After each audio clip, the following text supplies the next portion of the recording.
గోమాతకు వర్ణభేదం ఏమీ లేదు. తెల్లావు, ఎర్రావు, నల్లావు అటువంటిది ఏమీ లేదు. ప్రమాణం ఏమిటి అంటే కన్యత్వంతో ఉన్న గోవుని స్వీకరించాలి. అంటే చిన్న దూడ. కోడెలు పారిన తర్వాత, కోడెలు ఎదనవారిన తర్వాత వివాహానికి గోమాతను తీసుకోకూడదు. కాన్పైన ఆవులను కూడా తీసుకోకూడదు. డెలివరీ అయిన ఆవులను కూడా తీసుకోకూడదు పెద్దదానిలో. కన్యగా ఉన్న గోమాత అంటే ఎట్లా? పాలు మరిసి ఉండాలి. మళ్ళీ పాలు తాగిన ఆవుకు చేయకూడదు, అది కూడా తప్పే. పాలు తాగిన దూడ రాదు, పాలు తప్పి అంటే పాలు మరిసిన దూడని తీసుకోవాలి, చిన్న దూడని తీసుకోవాలి. సమకాలికమైన కోడె, ఆ గోమాతకు ఎంత వయసుకు సమానమో అంత కోడెని తీసుకోవాలి. ఇప్పుడు మనుషులు పెళ్లి చేసుకున్నట్లేనండి. మనం కూడా ఇప్పుడు మనం ఎట్లా చేసుకున్నామండి?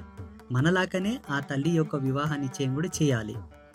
ఇలా స్వీకరించి, అలా స్వీకరించినటువంటి గోమాతకు వృషభానికి నామకరణం చేయాలి.